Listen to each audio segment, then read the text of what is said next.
Voilà, eh bien, il est plus que temps maintenant que je vous présente nos deux prochains invités de l'après-midi. Alors, j'ai le plaisir d'accueillir ici à côté de moi Romain Ribeiro. Bonjour Romain. Bonjour. Alors, vous êtes responsable de l'agence de développement local de Perouet, l'ADL. Et à vos côtés, eh bien, nous avons Virginie Borsani. Bonjour Virginie. Bonjour. Alors, vous êtes créatrice de bijoux et artiste peintre, et on aura l'occasion tout à l'heure de parler de vos deux passions. Alors, si vous êtes ici tous les deux aujourd'hui, eh bien, c'est pour nous parler d'un événement qui va avoir lieu, bien sûr, à Perouet les 28 et 29 mars prochains. Voilà, il s'agit de ceci. Et cet événement s'appelle en fait Wallonie Weekend Bienvenue, et bienvenue à Perouet, bien entendu. Une initiative de la région wallonne, voilà, je remonte l'affiche, une initiative de la région wallonne, Romain, qui en est, je crois, cette année-ci, à sa 11e édition, c'est bien ça? Oui, la 11e édition de manière générale sur la Wallonie et la deuxième en ce qui concerne Perouet. Alors, avant de parler de cette 11e édition qui va avoir lieu à Perouet, puisque vous êtes responsable de l'ADL de Perouet, j'aimerais bien qu'on revienne quand même quelques instants là-dessus sur les missions de cette agence de développement local. Quelles sont ces missions ? Nous avons 4 missions principales qui consistent premièrement à développer le centre urbain de Perouet, le redynamiser.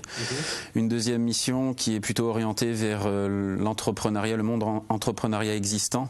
Donc consolider, promouvoir l'esprit d'entreprendre sur Perouet. Une troisième mission qui consiste à suivre et accompagner les porteurs de projets potentiels et à créer ainsi de l'emploi. Et une dernière mission qui est plutôt de l'ordre de la stimulation du développement touristique et agricole au sein de l'entité, d'où notre participation à l'opération Wallonie Bienvenue. Alors cette opération Wallonie Bienvenue, 11e édition, on l'a dit, c'est la deuxième fois que Perouet participe. Comment est-ce qu'on se prépare à ça? Est-ce qu'il faut faire acte de candidature pour participer? Comment ça se passe? Parce qu'il y a plusieurs villes qui participent et je crois qu'il y a plusieurs week-ends qui sont échelonnés sur la saison, j'ai envie de dire, dans différents coins de la Wallonie. Oui, voilà, de la Wallonie. 5-6 week-ends se répartissent sur une trentaine de communes. Et donc, voilà, nous avons fait acte de candidature en 2014 et au mois d'octobre-novembre, nous est tombée la date du mois de mars. Et donc, nous avons dû être très proactifs avec mon collègue Jonathan Lobuglio pour mettre en œuvre cette opération. Mais vous l'aviez déjà mis en œuvre une première fois, c'était en quelle année? En 2013. Comment ça s'était passé? Ça a été un réel succès dans le sens où nous avions peur de ne pas avoir assez de points d'intérêt, de visite et en fait beaucoup de richesses insoupçonnées nous sont apparues par l'accueil de cet événement. Et donc on s'est dit, vu comment ça s'est déroulé en 2013, autant repartir sur une nouvelle édition 2015. Voilà. Alors, pour expliquer aux téléspectateurs de quoi il s'agit exactement, on a parlé de richesse, de points d'intérêt. C'est un peu ça, en fait, ce week-end bienvenue. Comment ça se déroule? Expliquez-moi un petit peu. Quel est le concept de ce week-end? Le concept, de manière générale, c'est un coup de projecteur sur une commune, sur ses richesses, donc patrimoniales, ses entreprises, ses artisans, ses forces vives, en fait, qui font de Perouet un lieu touristique à part entière. Et donc, nous avons des entreprises, des fermes remarquables, des artistes, des artisans qui, le temps d'un week-end, vous ouvrent leurs portes. Donc, le samedi 28 et le dimanche 29 mars, sur la plage horaire 10h, 18h, donc de manière uniforme, vous pouvez aller vous rendre chez 53 ambassadeurs. Donc les gens, on les appelle des ambassadeurs, j'aime bien ce mot-là. Ce sont des ambassadeurs parce qu'ils représentent, ils sont de Perouet, ils représentent leur commune et donc voilà, on les qualifie en tant que tels. Plusieurs ambassadeurs peuvent se trouver à un endroit précis? Oui, voilà, nous avons 4 ou 5 pôles pendant le week-end qui vont accueillir, par exemple, au sein d'une ferme classée. La ferme classée étant un ambassadeur, un ambassadeur qui accueille d'autres ambassadeurs qui pourraient être, par exemple, Virginie, pourquoi pas, on en parlera tout à l'heure, mais voilà, qui peuvent tout à fait, accueillir des artistes, etc. Combien de participants pour la version 2015? 53 ambassadeurs. 53 pour l'entité de Perouet, c'est énorme ça. Alors, Alors, on ne va pas les passer en revue, bien sûr, mais par contre, on va peut-être donner 2-3 exemples pour allécher un peu le public. Et d'ailleurs, vous nous avez apporté des images que l'on va commenter tout de suite. On va passer un peu dans différents secteurs et on va commencer par le secteur bois. Dites-moi.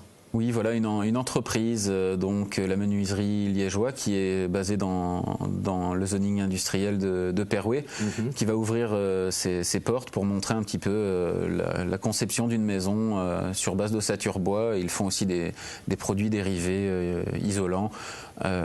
Et donc nous avons 4 entreprises sur la zone d'activité qui vont ouvrir leurs portes sur le week-end. Le bois et puis d'autres. Le bois, le travail de l'inox, un garage automobile. Voilà, vraiment des secteurs tout à fait différents. Tout à fait. Donc voilà, il y en a, j'ai envie de dire, pour tous les goûts. Quand je dis de tous les goûts, je ne crois pas si bien dire, parce que ici, voilà un deuxième domaine qui va être visitable, si je peux m'exprimer ainsi. De quoi s'agit-il ? Il s'agit, je vous laisse deviner, d'insectes en fait qui ont été cuisinés et voilà, c'est relativement appétissant quand on voit ces images. C'est très neuf comme idée de se nourrir à base d'insectes, et il y a quelqu'un dans l'entité de Perouet qui a développé le concept. Oui, voilà, Monsieur Vermeau qui est Jean-Luc Vermeau, qui est déjà venu ici sur notre plateau. Voilà, qui est très connu dans ce milieu et donc qui encore un ambassadeur qui va pouvoir, il fera goûter, je suppose, ses préparations à base d'insectes, je suppose. Bien sûr, bien sûr. Voilà, alors ici on change complètement de registre avec la grande droguerie poétique. J'adore ce nom-là. De quoi s'agit-il ? C'est un concept assez intéressant de Monsieur Mas, donc qui habite le village de Malève, Sainte-Marie, et qui vient nous présenter en fait une boutique de produits imaginaires dans un esprit décalé. Voilà, il y a de l'humour, de la poésie, et donc voilà, il ouvre ses portes sur le week-end pour présenter un petit peu des réalisations.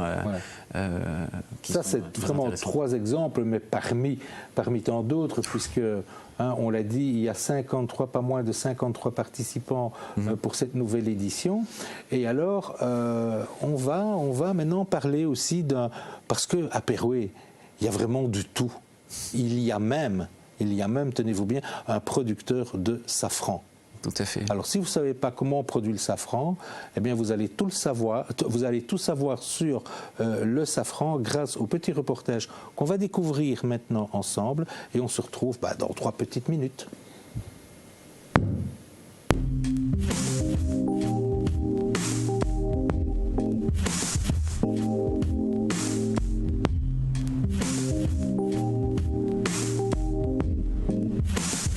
J'étais en train donc de récolter les fleurs de safran, donc le Crocus sativus.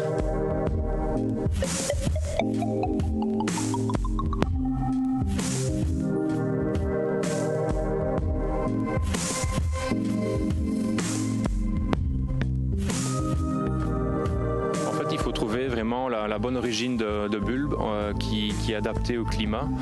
Oui, on en retrouve partout. Vous allez retrouver ça Maroc, Grèce, en Iran. On en retrouve même du safran en France, Toscane. Il suffit juste de trouver la bonne origine de bulbe. Ici, nous, ce qu'on a fait, c'est la première année, on a essayé des origines différentes. Et une fois qu'on a trouvé l'origine qui nous convenait, on a les années futures, enfin précédentes, on a racheté des bulbes de la même origine en fait. Vous garantissez que le safran a le même goût, il est aussi bon qu'un safran venu d'Italie ou d'Espagne ou voire de Grèce? Oui, ça, il n'y a aucun souci par rapport à ça, il va juste être différent. Donc on peut comparer ça en fait au vin en fait. On va avoir des arômes différents, ce sera toujours du safran, mais il pourrait être un petit peu plus fleuri, un petit peu plus poivré, etc. On peut avoir en fonction de l'origine du safran et du type de séchage, des safrans qui sont pas totalement différents, mais où on va sentir une différence en fait.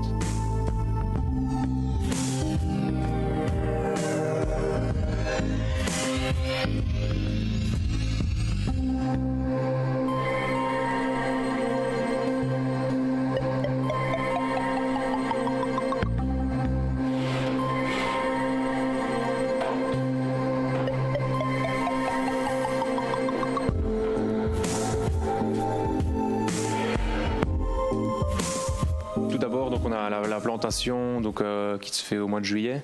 Ensuite, on a tout l'entretien donc, de la parcelle, donc de la safranière, jusqu'au moment de la récolte. Donc, on commence en général début octobre jusqu'à mi-novembre. Ensuite, donc, on cueille les fleurs. Donc c'est un travail très délicat, donc il faut bien cueillir la fleur juste en dessous des pétales sans abîmer la plante elle-même. Ensuite, on doit émonder, donc c'est-à-dire on revient à l'intérieur, on sépare le pistil des pétales de la fleur elle-même. On fait sécher ce pistil au four un certain temps, une certaine durée, donc ça c'est en fonction un petit peu des safraniers et de leur choix de produits finis. Et alors il faut énormément de patience parce que rien que pour cueillir et alors émonder par la suite, en fait il faut entre 150 et 200 fleurs pour avoir 1 gramme de safran sec. Donc c'est un travail gigantesque en fait.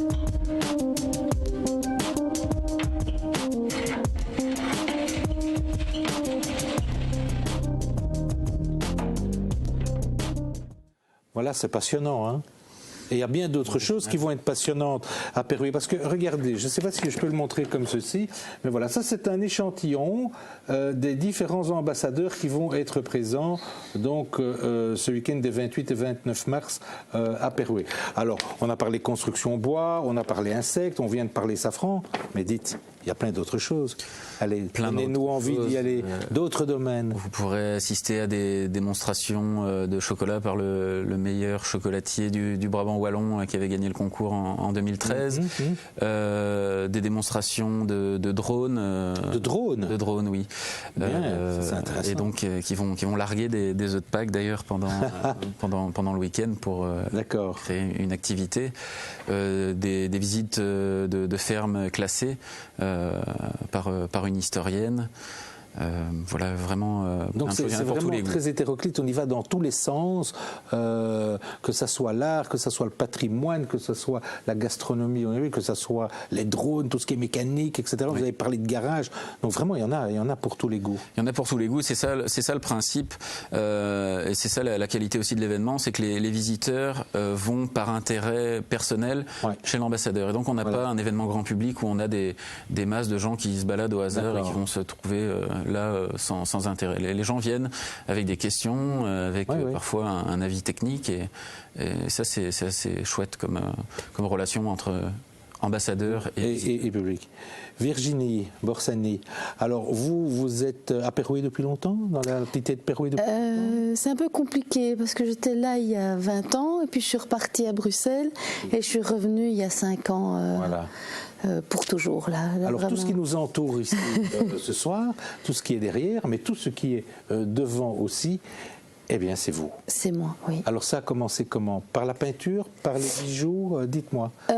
Trajectoire. En fait, moi c'est plutôt la peinture, mais exceptionnellement pendant ce week-end, je vais montrer une démonstration, enfin je vais faire une démonstration de perles de verre au chalumeau. Mais vraiment la peinture, ça c'est depuis toujours en fait. Parlez-moi de votre peinture. Je suis née avec un pinceau et un crayon en main. J'ai fait des études à la Cambre. Et voilà, ça c'est vraiment ma vie principale. Parlez-nous un peu de ces tableaux qui nous entourent. Comment est-ce qu'on pourrait définir votre peinture? Comment est-ce que vous la définissez? Alors c'est particulier parce que ma main a toujours balancé entre l'abstrait et le figuratif, et j'ai trouvé mon équilibre en utilisant les deux. Donc elle peut être expressionniste en exprimant des choses invisibles telles que des sentiments, mais elle peut être aussi hyper réaliste, et là les choses sont claires, et donc c'est vraiment tous des éléments qui ont leur propre histoire, mais rassemblés ça raconte une autre histoire. Mais c'est mon histoire à moi, mais pour moi, ce qui est important, c'est que le spectateur puisse aussi se raconter une histoire ou bien se rappeler d'un souvenir, de quelque chose qui l'a interpellé grâce à mes contes faits en forme, en couleur et en sujet. La lumière, les campagnes, l'environnement pérouisien aident à l'imagination? l'endroit où vous êtes? C'est une ambiance plus sereine que quand j'étais à Bruxelles. Oui. Votre peinture a évolué aussi par rapport aux endroits où vous vous trouvez? Elle a évolué, oui, parce qu'elle est beaucoup plus figurative. Il y a 5 ans, c'était plus abstrait. C'était un travail sur les cartes routières, qui existent toujours dans mon travail actuel, et sur le corps humain, donc les organes internes. Et les deux, c'était le point commun de ces deux sujets-là, c'était la circulation. Et en fait, ce qui me fascinait, c'est que le microcosme permette la représentation abstraite du macrocosme, donc l'être humain et la carte. Mais donc c'est toujours aussi des paysages vus du ciel, mes tableaux, c'est toujours un petit rapport avec ça. Mais ce qui m'inspire le plus, c'est ce que j'entends, c'est ce que je vois, c'est ce que j'écoute. D'accord.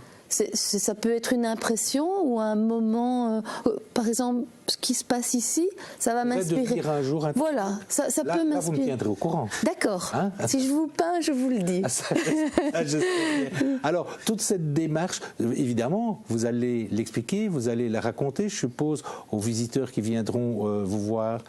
C'est la première fois, c'est la deuxième fois que vous participez à ce week-end? C'est la première fois. C'est la première fois. C'est la première fois. Qu'est-ce que vous en attendez? C'est-à-dire que c'est difficile de trouver des galeries pour s'exposer. Ouais. Et c'est vrai que... Cher. Oui, souvent, non, mais ça je refuse, je ne paye pas pour exposer. Et quand j'expose, j'invite toujours les mêmes personnes. Et grâce à ce week-end, quand on pense qu'il y a peu de galeries dans le Brabant wallon, et que ces galeries n'ont pas le carnet d'adresses que Bienvenue Wallonie a, qui permettent de faire venir un large public, ça c'est vraiment extraordinaire. Et puis partager, ne fût-ce que partager ses passions, là expliquer un peu, si on me pose des questions, puis ça va me faire évoluer aussi, parce que je vais avoir un nouveau regard, pas toujours le même au quotidien. Et le verre, ça va on va en parler tout de suite, après. Mais j'avais une autre question d'abord à vous poser. Quand je suis lancée, je ne sais plus m'arrêter. C'est bien. Ça c'est le bonheur des gens passionnés, et vous en faites partie. Ce que je voulais vous demander, voilà, maintenant je n'ai même plus la question. C'est pas grave, on va partir pour le verre. Et puis, oui, voilà ce que je voulais vous demander. C'est vrai que ce genre de week-end, comme vous dites, ça va vous permettre de rencontrer des gens qui ne connaissent pas votre art, qui ne vous connaissent peut-être pas, mais est-ce que ça ne va pas vous permettre également de connaître d'autres artistes aussi, que vous ne soupçonnez peut-être pas dans la région? Oui, tout à fait. J'ai fait souvent les parcours d'artistes là où j'habitais à Bruxelles. Et donc le jour où j'ai reçu la liste de tous les artistes, j'étais étonnée de savoir que 2 maisons plus loin, il y avait un artiste peintre comme moi. Et c'est vrai que ça, c'est très agréable parce qu'on peut faire des échanges. Et peut-être que vous allez vivre la même chose à Pérouet. Oui, parce que oui, effectivement. Vous allez découvrir C'est ça aussi un peu le but de ce week-end, non? Oui, c'est ça qui est un petit peu... Cette synergie. Frustrant. Il y a de la synergie, mais ce qui est frustrant, en fait, c'est que les ambassadeurs qui accueillent durant le week-end ne sauront pas se rendre dans les différents points de visite. Donc ça c'est toujours le point faible, c'est que voilà, on ne peut pas à la fois être acteur et spectateur. Voilà, ça c'est clair. On essaie de s'organiser pour proposer un moment de liberté, que quelqu'un vienne remplacer l'exposant peut-être. Dans la suite du week-end, donc le jeudi qui va suivre, en soirée, on va organiser une rencontre de tous les ambassadeurs pour les remercier. Et alors, si possible, si certains peuvent venir déjà avec un visuel ou quelque chose, et nous on viendra avec un reportage photo du week-end pour illustrer tout ça. Voilà. Maintenant, nous allons parler du verre, puisqu'il y a la peinture et puis il y a le verre. Moi, je vois de superbes choses ici. Alors, dites-nous un petit peu comment on fabrique. Est-ce que ce sont des perles? Je vois, j'ai envie de dire ces choses-là, parce que je ne sais pas donner un nom. Et puis je vois des baguettes. Alors dites-moi un petit peu. Alors ça c'est quelque chose qui m'a toujours passionnée. C'est-à-dire, j'ai toujours été intéressée par le vitrail, par la mosaïque. Donc ça a toujours été présent aussi dans ma vie. Mais ici, ça fait 1 an que j'ai fait un stage avec un professeur totalement altruiste qui m'a apporté beaucoup, qui m'a donné beaucoup de théorie. Marseille. Et donc, ça fait 1 an que je travaille la perle de verre. Et donc, effectivement, ça se travaille à base de tiges de Murano, de verre de Murano. Le verre de Murano qui a une réputation oui, internationale. Hein. Ah oui, tout à fait. Pourquoi? Pour sa qualité? C'est la qualité du verre? C'est la qualité, oui. Et c'est un verre qui est assez tendre et qui peut être travaillé car un chalumeau a une fusion relativement basse. Et donc ce verre-là est assez tendre. Peut se travailler au chalumeau. Parce que pour souffler du verre, c'est encore autre chose. Ah oui, on et voit. Donc c'est vrai que même si tous ces domaines-là m'ont intéressé, ceci c'est vraiment la pratique la plus abordable, la plus facile à travailler. Donc tout démarre avec vos baguettes de Murano. Oui. C'est bien ça? Oui. On retrouve dans un choix de couleurs immense, je suppose. Oui. Presque. Vous avez un bel exemple autour du cou, là, non? Oui, exactement. Hein? Mais... On voit déjà un bel échantillonnage de couleurs, là. Hein? Mais pour ma part, pas assez par rapport au tableau. Par rapport au tableau et à toute la gamme de nuances qu'on peut avoir. Vous avez été influencé par le verre de Murano suite à vos peintures, parce que c'est d'abord la couleur qui vous intéresse. Oui. Enfin, pas qui vous intéresse, mais il vous faut de la couleur. Oui, c'est le fil conducteur de mon travail. Ça, on l'a bien remarqué. Hein? Oui. Revenons-en au verre de Murano. Donc, on a nos petites baguettes. Donc, les petites baguettes. Oui, vous faites quoi? Alors, je n'ai pas apporté, mais normalement, il faut utiliser un mandrin. Donc, imaginons que le jaune, c'est un mandrin qui est en inox. Oui. On met un séparateur, une sorte de pâte à crêpes grise. Oui. Et ensuite, on tient le mandrin et on met pas trop vite parce qu'il peut y avoir des chocs thermiques. Donc on amène tout doucement la tige de verre dans la flamme. Et quand on voit qu'elle est en fusion, parce qu'elle prend une couleur très rouge qui est hypnotique d'ailleurs, on tourne régulièrement sa tige d'inox et on tourne le verre autour. Et on a une perle de verre qui vient... Enfin, voilà, au départ une masse de verre qui vient s'enrouler. Un agglomérat de verre. Un agglomérat de verre qui vient se mettre autour de ce mandrin. Autour de ce mandrin. Alors tout le travail est de rester bien vertical et de tourner régulièrement en avant et en arrière pour obtenir quelque chose de le plus parfait possible. C'est super beau. Et ceci? Alors ceci c'est un... Donc une fois qu'on a fait toutes les perles, il faut les assembler et donc il y a toutes sortes de possibilités. Ici c'est un coupe-papier. D'accord. Je peux les assembler sur une fourchette. Ah oui, voilà, on peut se faire tout un service. Tout un service, unique. Le couteau qui va avec, des pics à cheveux. Donc, pour faire le chignon. Et alors, il y a toute une série de tous les bijoux ici qu'on voit dans le coffret. Voilà, ça, ce sont toutes des petites perles après que vous assemblez. Que j'assemble. Pour faire des bracelets, des colliers, des bagues. Alors, mon plaisir, c'est toujours d'évoluer le plus possible. Donc, là, il y a 3 colliers où je mélange le verre, parce que j'aime bien mélanger, comme dans ma peinture, l'expressionnisme, l'abstrait et le figuratif, et bien là, c'est de la laine feutrée avec des perles qui sont vraiment 2 matières très opposées, plus légères pour la laine feutrée, plus... Et donc, durant ce week-end, vous allez faire des démonstrations devant le public et leur expliquer ce que vous venez de nous expliquer ici aujourd'hui. Exactement. Mais il y aura des plages horaires. Donc, parce que matériellement et physiquement, on ne peut pas tenir 8 heures d'affilée. Non, bien sûr. Donc là, vraiment, dans le prospectus que vous avez là, il y a des demi-heures par demi-heure sur toute la journée. Mais je resterai présente pour mon travail de peinture. Et tout ça aura lieu chez vous ou chez un autre ambassadeur? Non, chez vous. Chez moi. Dans votre atelier. Voilà. Pouvoir rentrer dans votre atelier. Voilà, voir mon univers, le lieu. Voilà. C'est ça aussi, hein, c'est découvrir des univers ce week-end. Tout à fait, le fait de pouvoir rentrer chez la personne, rentrer dans son atelier, c'est typiquement l'objectif de Wallonie Bienvenue. Voilà, Wallonie Bienvenue, une initiative de la région wallonne. On rappelle les dates. Parce qu'il y en a plusieurs, mais la date qui nous concerne ici, évidemment, c'est celle pour Perouet. La seule, l'unique, le 29 mars, Voilà. 9h à 18h. Qu'est-ce qu'on peut vous souhaiter? Du beau temps quand même, parce que ce genre de promenade, ce genre de balade, de découverte, il faut quand même, ça aide quand même d'avoir du beau temps. Oui, ça aide d'avoir du beau temps, mais on a fait en sorte que les activités soient couvertes, se déroulent à l'intérieur, et on a fait en sorte que tout un fléchage soit fait pour que les gens puissent circuler de manière optimale d'un point à un autre. Enfin, tout est réfléchi pour que tout se passe bien. Un agréable week-end et aller le samedi et le dimanche chez les uns et autres ambassadeurs. Voilà. Un dernier mot de la part de notre artiste, peut-être? Bienvenue chez moi. Bienvenue, voilà, exactement. Bienvenue chez Virginie Borsani et chez les 52 autres ambassadeurs à Perouet. Voilà, mais merci d'être venu sur ce plateau. C'est ici qu'on va se quitter. On se retrouve très rapidement. Passez une bonne fin de journée. À bientôt.